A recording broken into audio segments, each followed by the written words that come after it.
Thursday, 5 p.m. Canadian Forces search and rescue was called out to a sinking vessel off the coast of York Island, north of Prince Rupert at the mouth of Hecate Strait. Military search and rescue teams have to be ready to go anywhere, anytime, and in the poorest of weather conditions. That's what makes the CH-149 Cormorant an excellent aircraft for the job. It's powerful, fast, and for good reason, dedicated solely to search and rescue in the Canadian Forces.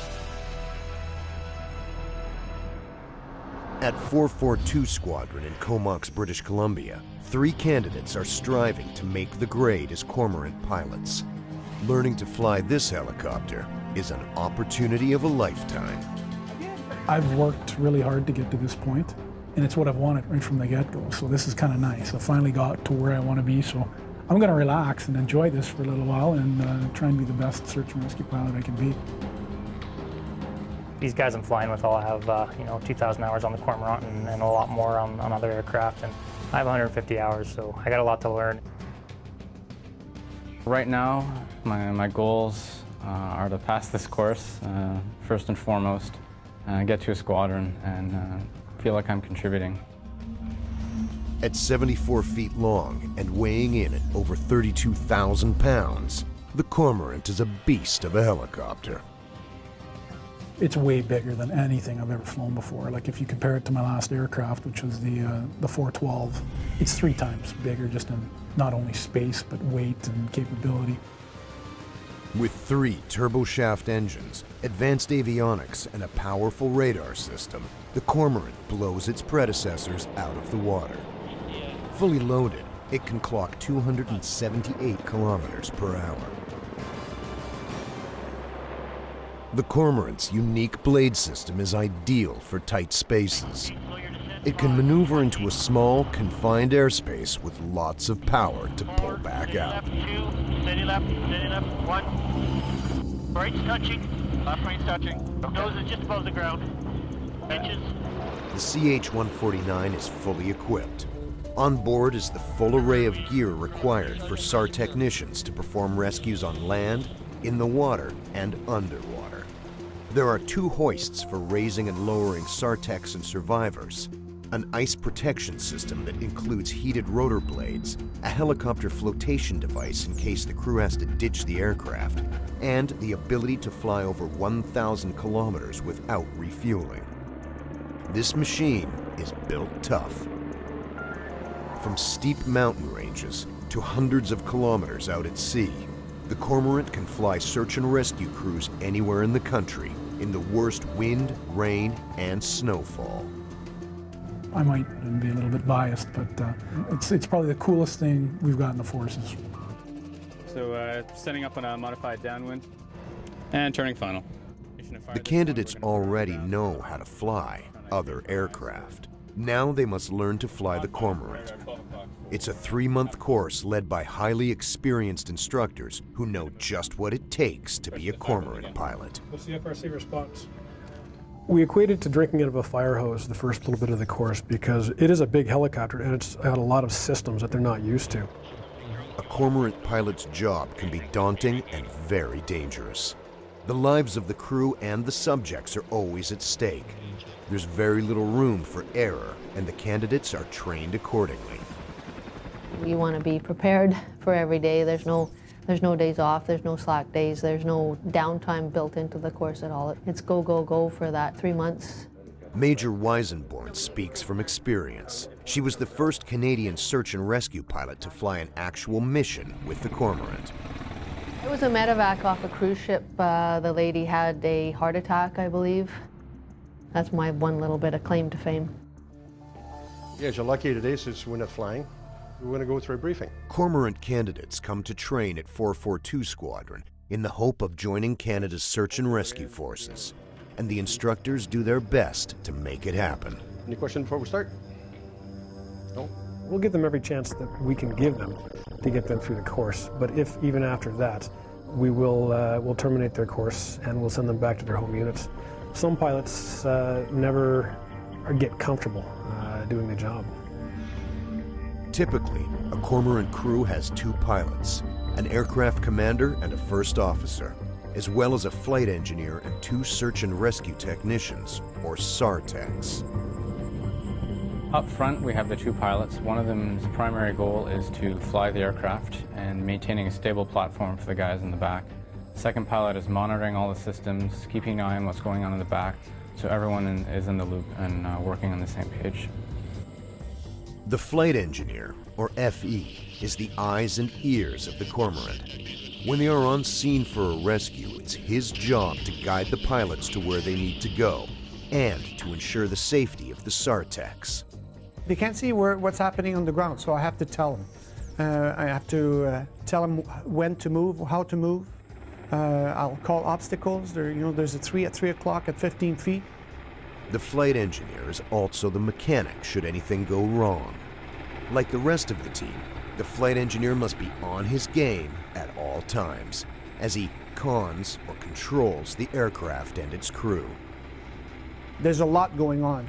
To be able to make a quick decision, adapt to change right away, it's a hard job. It is. It's a challenging job. The SAR techs are the medics. Their job is to access the subjects by hoist, parachute, or scuba gear, provide medical care, and get them to safety. It's a team effort involving the entire crew. It is very important that from the get-go they incorporate all the different members of a flight crew into each other's training, just so that you can learn to predict and what to expect out of each position within the airframe. A month into the course now, the students are training on a simulator known as the Cockpit Procedures Trainer and about to begin exercises on the Cormorant, first learning to perfect a hover. After that, it's hoisting, over land, then over a moving boat. All of this initially during the day, then in the dark using night vision goggles.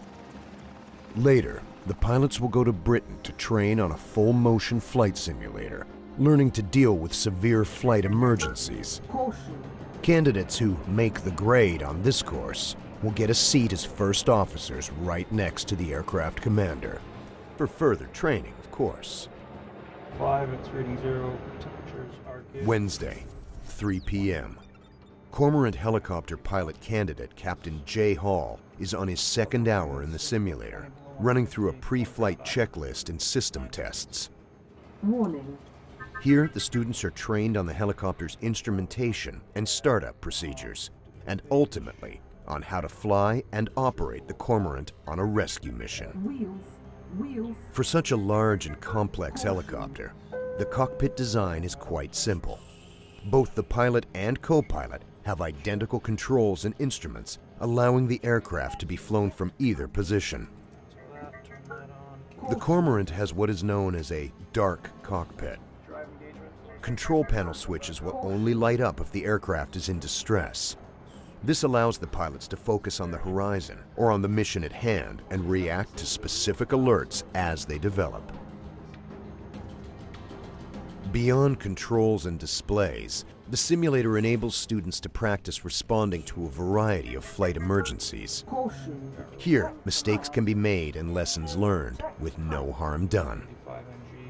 I give them the same things that I've seen, from the very small, insignificant problems such as a button isn't reacting properly, right up to an engine failure or a simulated engine fire where they'll have to take the helicopter and land it as soon as possible. Along with being a safe way to train, the simulator is also very cost-effective. An hour of actual flying time on the Cormorant clocks in at over $18,000. And at about $39 million per helicopter, you don't put it at risk doing system and malfunction exercises. It's really an invaluable tool. And you'll find that when pilots are doing that, they'll get very engaged and it becomes real to them. Caution. Got an over torque. But while the Cockpit Procedures Trainer is good for learning the controls, there's no substitute for actual in-flight training or working with a crew. Everyone looks forward to flying and being involved in search and rescue. It's their passion. And with a full roster of simulator training now behind them, the pilot candidates gear up for a live exercise. The goal of today's training mission? Maintain the cormorant in a stable hover position. This may sound like Rescue 101, but a stable hover is a critical component in the rescue process. It's the basis for most missions, hoisting in particular. That's 90% what we're doing here, right? So that's what a search and rescue pilot needs, is a really steady hover. The sheer size and weight of the cormorant makes hover operations tricky. When fully loaded, the CH-149 can weigh over 32,000 pounds. Keeping this aircraft steady in heavy winds, rains, or snowfalls is quite a challenge. Students must be able to perform this task flawlessly before they can move on to the hoisting phase. During these exercises, the instructor has one simple objective, first and foremost. My role is to make sure the student doesn't kill anybody. It seems a little bit extreme, but they're already pilots. They should know how to fly the helicopter. They should know how to hover the helicopter. We're teaching them how to hover and fly this helicopter. All training missions are followed with feedback from the instructors. We'll sit down in the briefing room. We'll really talk about how the flight went, what went good, what went bad, and then provide them written feedback as well. Students learn from their mistakes, practice in the simulator, and do more training flights over and over.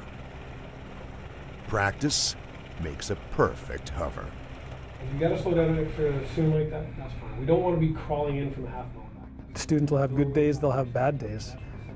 The trip previous to the one yesterday, the student had unfortunately a bad day where he just couldn't seem to get his hands and his feet and his brain all working together. We talked about it afterwards in a debrief, and we figured out what we were going to do to fix it. And he came out yesterday, and it was a fantastic trip. I was running out of things to give him just because he was doing so well.